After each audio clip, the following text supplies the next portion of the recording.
जनादेश express live में आपका स्वागत है। कितना सही है कोरोना से मरने वालों का आंकड़ा। दुनिया भर में 30 लाख से ज़्यादा लोग कोरोना वायरस से संक्रमित हो चुके हैं और 2 लाख से भी ज़्यादा मौतें हो चुकी हैं। लेकिन मौतों का ये आंकड़ा कितना सही है? हर दिन दुनिया भर में कोरोना के कारण मरने वालों की संख्या बढ़ती जा रही है। रोज हजारों लोग इसका शिकार हो रहे हैं, लेकिन आंकड़ों को दर्ज करने के लिए हर देश कुछ अलग तरीका अपना रहा है। ऐसा नहीं है कि इलाज और सावधानी बरतने के WHO के प्रमाणित तरीकों की तरह आंकड़े जमा करने का भी कोई एक तरीका है।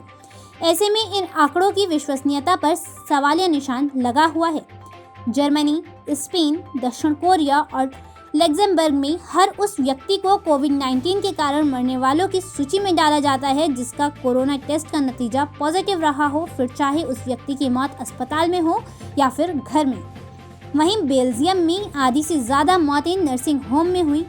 यहाँ उन लोगों को भी सूची में रखा गया जिन पर कोरोना होने का शक था, लेकिन उनके टेस्ट नहीं हुए थे। फ्रांस में भी 1/3 मौतें नर्सिंग होम में हुई। चीन और ईरान में केवल उन लोगों को सूची में रखा गया जिनकी मौत अस्पताल में हुई। घर में मरने वालों का आंकड़ा इसमें शामिल नहीं किया गया। कुछ ऐसा ही हाल ब्रिटेन का भी है। वहाँ ऑफिस फॉर नेशनल स्टैटिस्टिक्स हर हफ्ते आंकड़े प्रकाशित कर रहा है, लेकिन 10 दिन पुराने। साथ ही उसमें स्कॉटलैंड और उत्तरी आयरलैंड के मामलों का कोई जिक्र नहीं है। यूरोप में सबसे ज्यादा मौतें इटली में हुई, लेकिन आधिकारिक रिकॉर्ड दिखाते हैं सिर्फ बड़े वृद्ध आश्रम को ही सूची में जोड़ा गया है। वहीं अमेरिका में, जहां दुनिया की सबसे ज्यादा मौतें हुई हैं, हर राज्य का तरीका दूसरे राज्य से अलग है। मिसाल के तौर पर न्यूयॉर्क नर्सिंग होम में मरने वालों को संख्या में शामिल करता है, जबकि कैलिफोर्निया नहीं करता। अब तक अमेरिका में मरने वालों की संख्या 50,000 को पार कर चुकी है। जहां अस्पताल में मौतें हो रही हैं, वहां जरूरी नहीं कि हर मौत को सूची में जोड़ा ही जाए।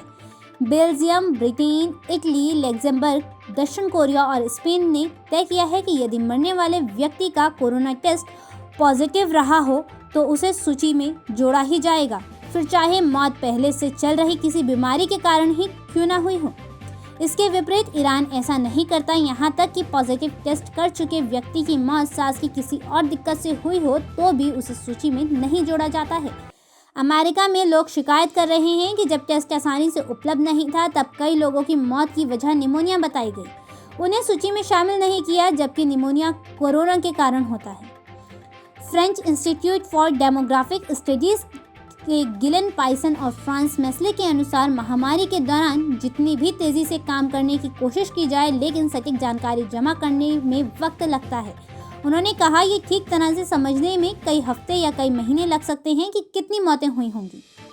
अमेरिका में अगर मौत से पहले व्यक्ति का कोरोना टेस्ट नहीं हुआ था और डॉक्टर को कोरोना का शक है, तो वो मृत्यु प्रमाण पत्र पर कोविड-19 को संभावित कारण बता सकता है, लेकिन इसे आधिकारिक रूप से कोरोना के कारण हुई मौतों की सूची में शामिल नहीं किया जा सकता।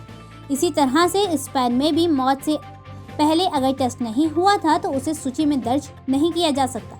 स्पेन का कहना है कि वो फिलहाल मौत के बाद टेस्ट करने की हालत में नहीं है।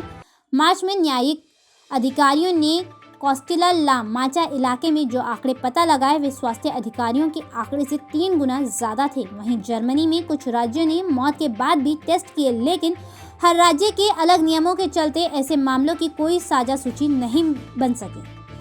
कई देशों पर तो असली आंकड़े छिपाने और झूठ बोलने के आरोप भी लग रहे हैं। अमेरिका लगातार ईरान पर आंकड़े छिपाने के आरोप लगाता रहा है। चीन के आंकड़े तो दुनिया भर में चर्चा का विषय बने हुए हैं। कई हफ्तों तक संख्या कम दिखाने के बाद 17 अप्रैल को चीन के आंकड़े में अचानक ही 40% का उछाल देखा गया।